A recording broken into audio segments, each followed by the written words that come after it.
Brian and me and Al Houghton Did, and Let's not and a go guy from into it though. Prairie. Smith. They're there now with Brian and Lynn and the Perrys, and you talked with I don't want to. Kevin. I don't want to bring that up. well, But okay. 10:28. Gosh. It's terrible having a conversation with me, Joni, isn't it? Because it's like a guy with schizophrenia. I talk to you, then I have to talk to someone else, and we go somewhere else. And I don't know how you were listening and.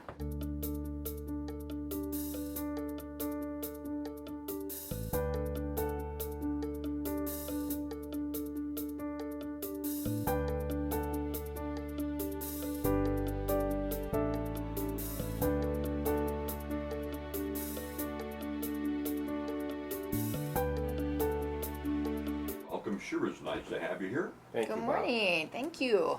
We're happy to be here, and we're going to offer the opportunity for those who are out there listening to call in your questions about pediatric issues for Joni and adult issues for me, and that's it. 692-1430. Boy, I tell you what, I have fielded more phone calls this week about flu shots, and every single year we get the same questions. Can I get the flu shot if I get a shot? If I don't get a shot, will I get the flu shot? Can I get the nasal stuff? Can my kids get it?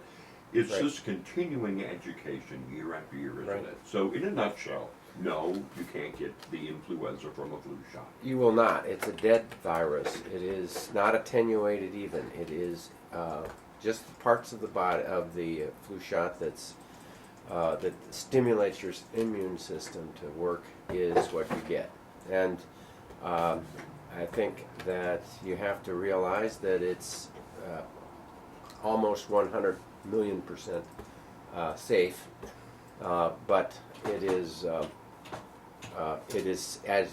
there are a rare person who has a side effect. Joni, what do you think about the flu shot? You might get a sore arm. That happens time to time, but no, you shouldn't get the flu. So tell our audience who should get vaccinated.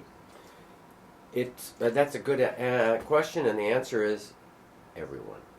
From 6 months and up. If you're younger than 6 months, we'll hold off on that. If you're getting chemotherapy or you are profoundly immune system depleted, then you might not have it. On the other hand, it wouldn't do you harm if you did.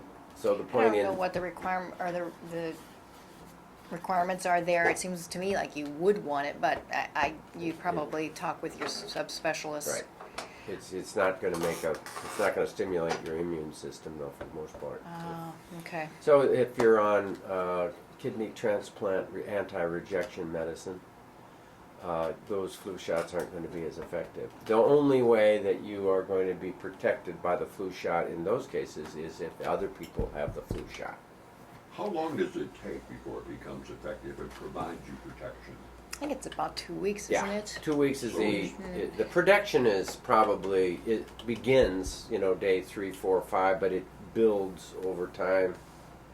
Have So- we seen any cases in South Dakota yet? Two So it is out and cases about. that I've heard of, and I don't know anything about location or severity, but at least 2 that have been reported. I imagine there are probably more than that, but of course those are the reported cases. So we certainly encourage everyone to either go to their healthcare provider, the pharmacies are offering the flu shot, many employers are offering, schools, so they're readily available. There's also a misnomer, don't you think? We use the word flu interchangeably sometimes. People can get this gastroenteritis, diarrhea, nausea thing that we refer to as the flu. Now then some people think, well, the flu shot protects you from that. It Absolutely doesn't. not. Completely different. Influenza is a respiratory illness, and gastrointestinal viral infection is very common, and that's what we've seen. We've seen actually this last month. I think it's waning right now, but about 2 or 3 weeks ago, I think the whole town, I bet you half of the people in the town had a respiratory infection of some kind. Stuffy nose, kind of a hacky cough, ache all over, lasted. The fever, ache all over lasted 2 days, and the hacky cough lasted 2 weeks. Or no fever, just that the cough cold symptoms, and different from the typical cold is different from the influenza. Often in that fever is usually higher with influenza, and that sudden onset that I'm feeling fine one day and the next day I want to be in bed because I hurt. Yeah, I think So- that it's cold on steroids. I mean, it's a cold, only it's a really bad cold, and it kills. It kills people, and particularly the immunocompromised people, the very people who would benefit from a flu shot, but it doesn't work on. It doesn't work on them. But it gives us reason for the rest of the community to be immunized so we don't get it and don't spread it to the folks who cannot get it. Bingo. Herd It's not immunity. about you. You take the flu shot because you care about the people who are immunocompromised, including all those little babies and all of the people who are getting chemo, have cancer, who are elderly. I mean, you take the flu shot, and that's the pneumonia shot too, to protect the ones whose systems won't fight it. There's an interesting documentary on Netflix about vaccines, and there's a lot of Hollywood-based stars that are using their position to espouse their beliefs about vaccines, and they are erroneous. And anyway, this documentary has put to rest so many of that misinformation. Where did you see that? It's on Netflix. Do you know the name of it? Well, if you go to the documentary section, you'll see it. It says "The Truth About Vaccines," I think is what it is. And the one that comes to mind is Gwyneth Paltrow talking about how if you get your kids vaccinated, it causes autism and all those other things. It's been proven not to be true. Yeah, Right. There's absolutely no association. And people still, in this day and age, think if they get an influenza injection or vaccination, they're going to get the flu. No. It does not work that way. No. Doesn't give you the flu. I tell you why we don't give people who have the flu or a little bit of a cold or the start of a cold, we don't give them the flu shot, is because they automatically assume that they got sick because of the flu shot. So you say, nope, no flu shot now. You don't want to associate the shot with an infection that you're coming down with, or the infection that you're still having. So wait until you're well, and then we'll give you the flu shot, and then you won't blame anything. I mean, does it make a difference if you take it when you're sick? Well, maybe your immune system is all fired up to fight this thing. Well, gee, maybe that's probably a good time to take it, but we try not to give it so that we don't get credit for the bad things that's going on right now. We have a question, but we need to we take a should break. take our first break, and remember that you can call us with your questions, 692-1430. We'll be right back.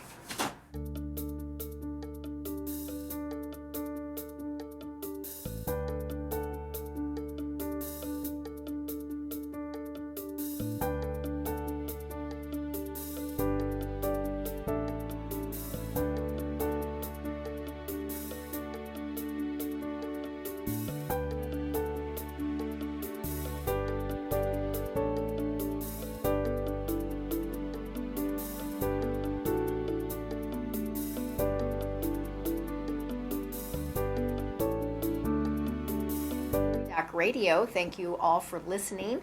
Give us a call at 692-1430 if you have a question. I have a question. Okay. What does the name vaccine come from? I'm going to throw it at Bob. Bob knows everything. Oh gosh, it's Latin for vaxio or something. I don't know. Vaca, Okay. which stands So- for cow. So why would cow be the name for which they name vaccines? Jenner and smallpox. Yes, Okay. Jenner.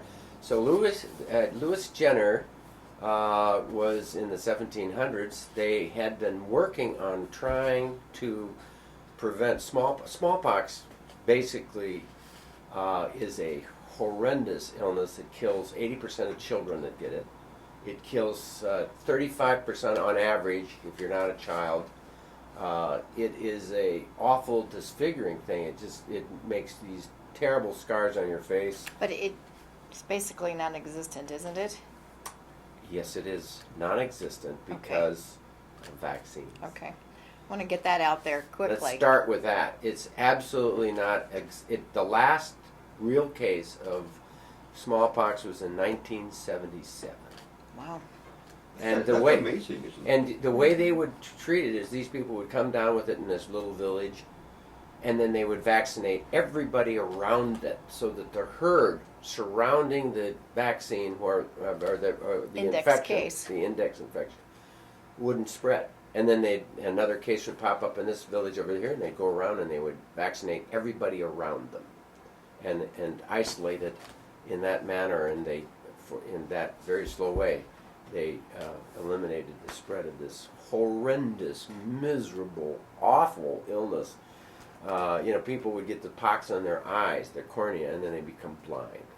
It caused 2/3 of all blindness in years before 1900s. Explain to our audience why that doesn't happen with influenza. Why do we have to continue to get our vaccine for? Well, unlike smallpox, which is a certain kind of virus that doesn't change much, influenza is on the move. Just like HIV, we're not going to probably get a vaccine for these particular kinds of viral illnesses, because in their setup, in their genetics, they've developed systems to change, and they change all the time, and it's a moving target. Last year we weren't very good at hitting the target. Some years we hit it right on Of the our nose. influenza vaccine, of the Right. exact strains. It's a guess and you make your vaccine the year before the influenza, the year before the illness. But to add to that, most of the time, if you get the influenza vaccine and still get the illness, it's going to be a much lighter case. Much lighter illness. case. It's the same So story it's- with shingles. We know that it's not the greatest vaccine. It reduces the incidence by 50%, not 100%, but 50%. The side effect profile is very low, but not completely, and not 100% gone. But there is some side effects of the shingles vaccine, but it decreases the incidence by 50%, and it decreases the severity of the illness, if you do get it anyway, by 50%. I read that in China they have huge collective farms that are state-owned, and they'll have like a 10,000 hog finishing unit, and right Right. next to it they'll have 100,000 ducks that they feed corn or whatever else. Oh, this is a great question. The virus jumps from one species to the next, and then the workers contract it. Most of the influenza that's pandemic in the world has its origins in China.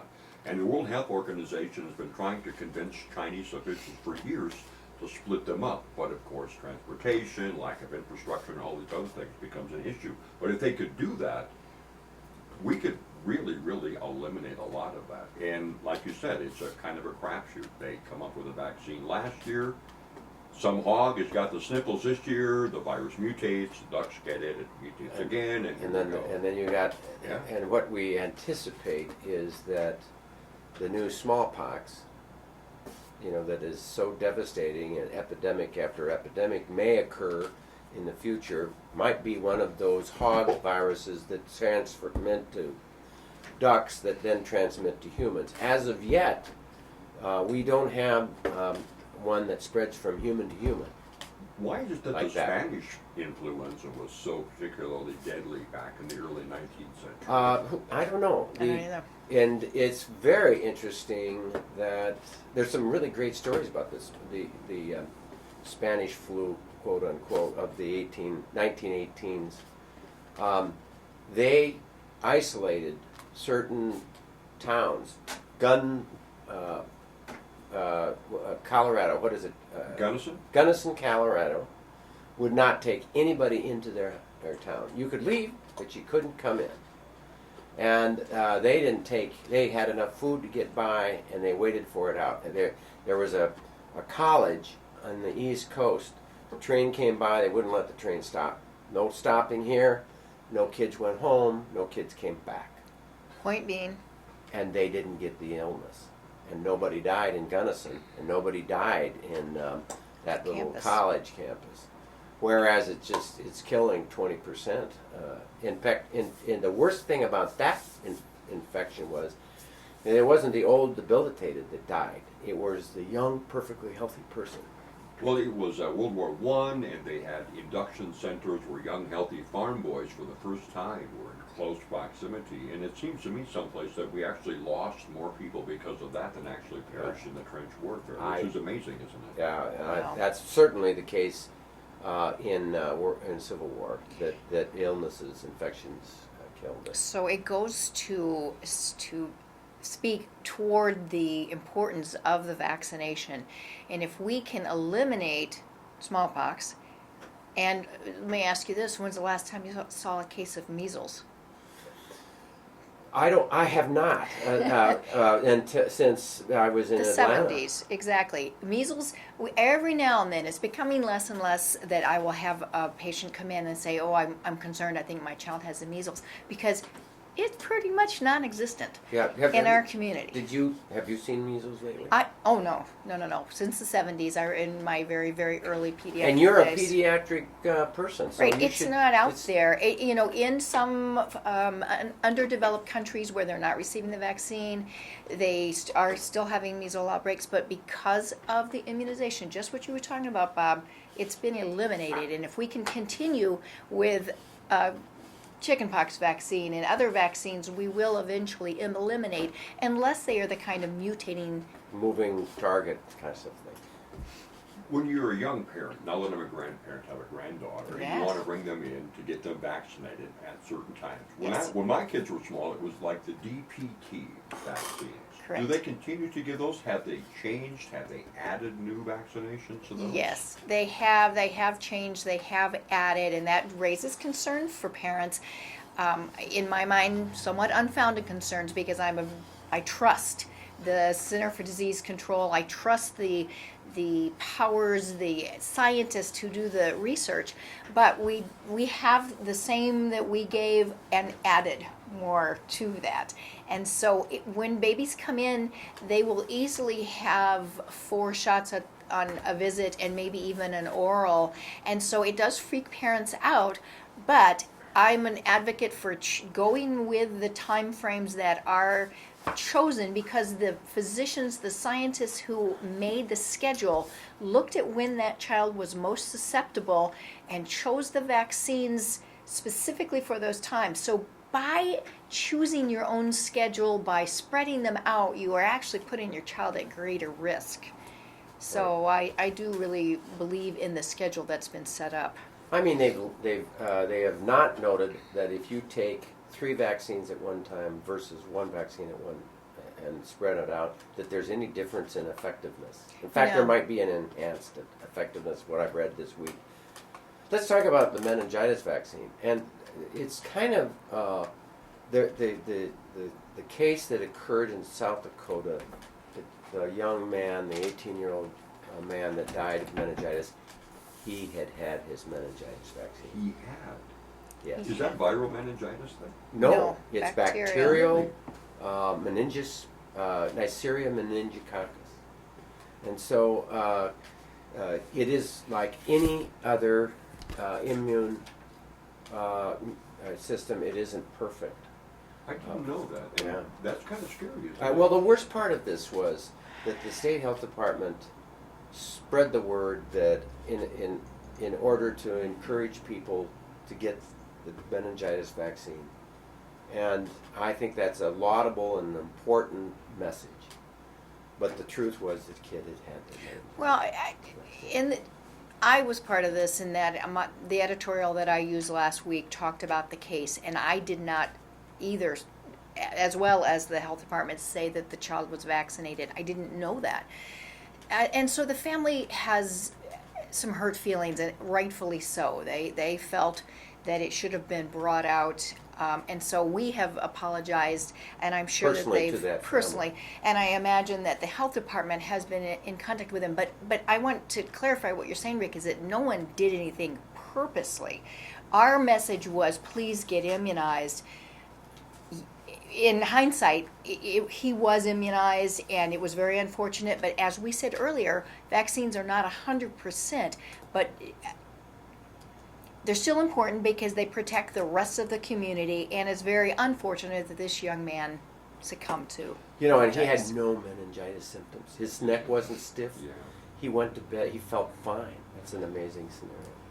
I wanted to ask you this, Joni, and you don't have to answer it. Don't want to throw you under the bus. But as we go through and our understanding increases, we add new suggestions for vaccinations. HPV would be one. Do you remember when that first came out? We had that discussion here maybe 8 or 10 years ago, and it raised some controversy. Oh, lots. Still And does. then they say, well, you know what? Now boys also Yes. should receive this as well. And what are we talking about here? Okay. What is the HPV? Human papilloma virus. And so it is a Papilloma meaning wart. and it's a precursor. What we've found is it's a precursor for cervical cancer. In certain cases. I mean, they're here again. There's Yeah. 200 a lot of kinds of wart ramifications. viruses. Right. And there's certain... way that you can contract this, and that would be, it's a social disease? Sexually transmitted. Okay.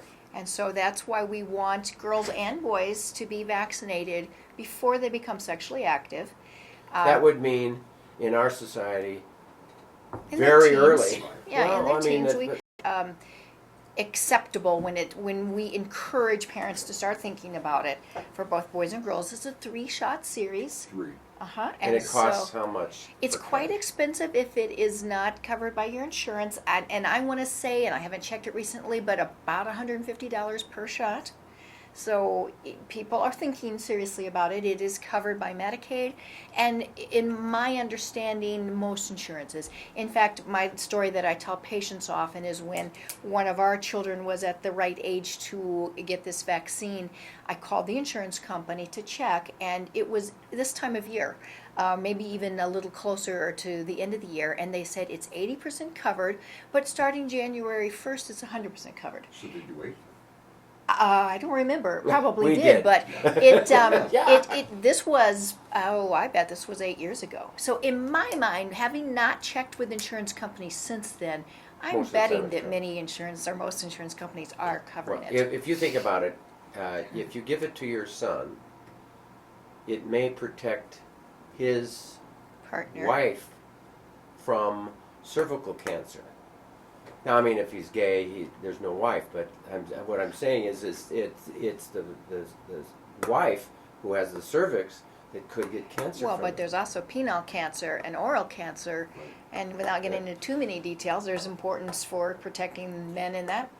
There you reason. go. There it is. But Joni, you raise an interesting point, and I'm glad that you jogged my memory. We see people now calling around, comparing prices when it comes to medical procedures. I just talked to one of my coworkers here this morning that's due to have a colonoscopy. And he was calling around, and I said, talk to Dr. Holm. He'll be in studio on Wednesday. And he said, well, I'm kind of embarrassed to ask him how much it costs. I don't think said, you he'll know. shouldn't be. Yeah. Yeah. Let me tell you the cost. I don't know either. Yeah, that's the thing. Is it It's kind of because necklace, and that's a hospitals scary and thing. It used to be $200 in our clinic. We did it as an oh, but outpatient. Rick, that's in the 30 years clinic. ago. No, it was 20 years. 20. A couple of years ago. 20 ago. But then we moved it to the hospital. Well, that made it $500 from the hospital, and the price from the clinic doctor was $200 at the time. Now it's the whole price. It runs like $5,000. Okay. And you know, if you go and you shop around, there are certain places where they do it less expensive. If you're paying cash, shop around. I think if you look at third-party payers, the insurance industry, or Medicaid, or whomever, Medicare, whomever is paying, for the most part, it's about the same.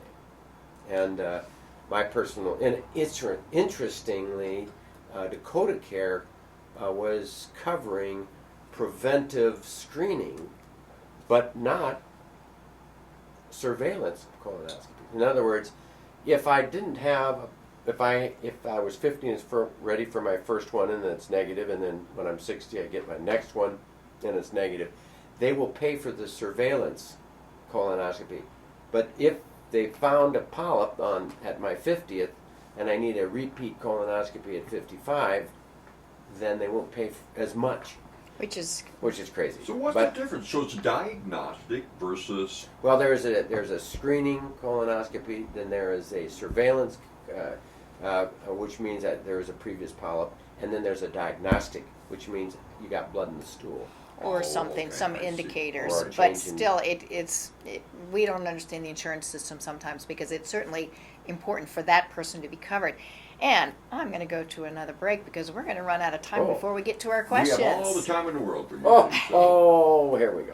Call, if you would please, 692-1430, and we'll be right back.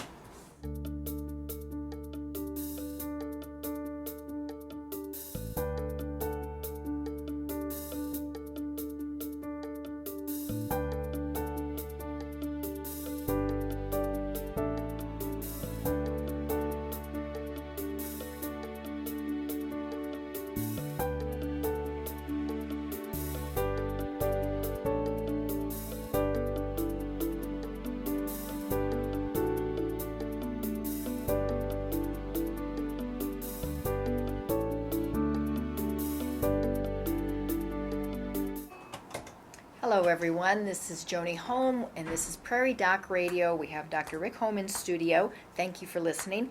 We do want to get right to our questions before we run out of time, and if we have a little more time, we'll go back to our heated discussion here. First of all, how do you get rid of plantar's wart on the heel? There is no good way. The answer is it's your immune system that will do it. Plantar's wart, meaning on the foot. There's no difference between a wart on the hand and a wart on the foot. There are 200 viruses that can cause warts, and some of them cause cervical cancer, like we're talking about. Plantar's warts on the heel.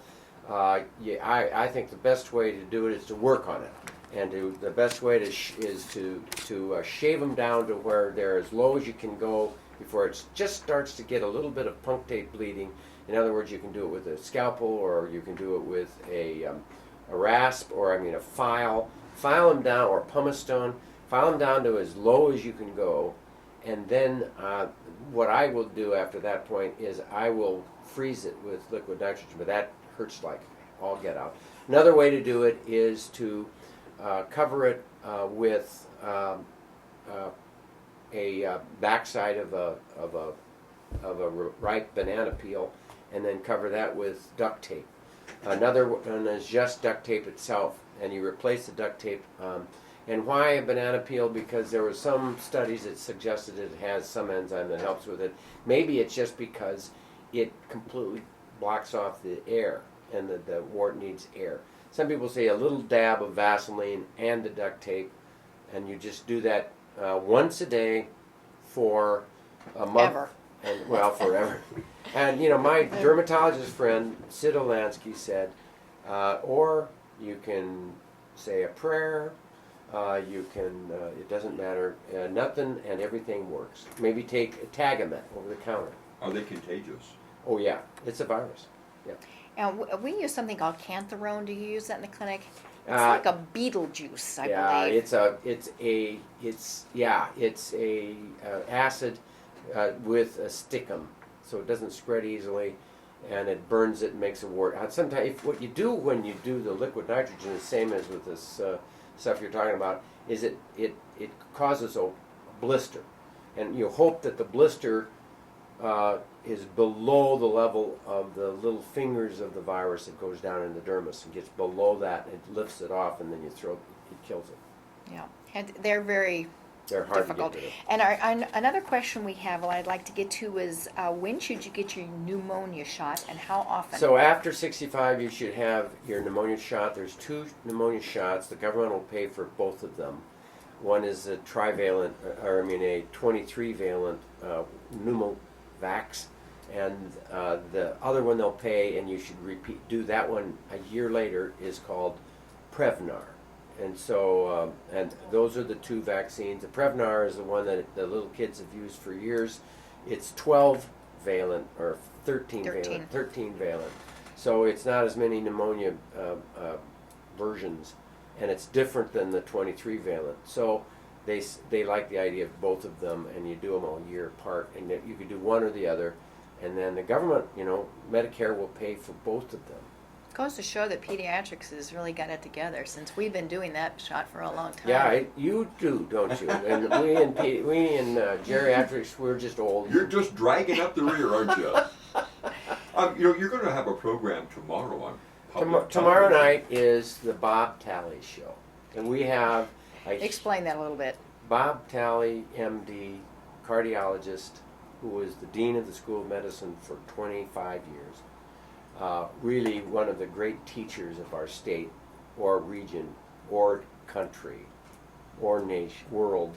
I mean, just a great man, a wonderful teacher, and a mentor. Mentor of mine through the years. He's always been a very knowledgeable man, and he's going to be our guest. And we're going to talk about the changes that have occurred in the years that he has been practicing, and we're going to go through changes. We'll talk about the future. He's on the cutting edge, but he's seen the perspective of it all. So this is going to be a fascinating perspective of where medicine is right now and where it should be or could be different. You know what I mean? I'm looking forward to just this wonderful conversation that he and I are going to have about it. And don't forget your flu shots. Joe, anything you'd like to add in parting here? Give you the last word. What do you say? Thank you all for listening. We'll be here again next week and hope you'll join us. And it's been my pleasure to have you both in studio. Thank you so very Thank much. you, Bob. And we'll talk to you again soon. Take care.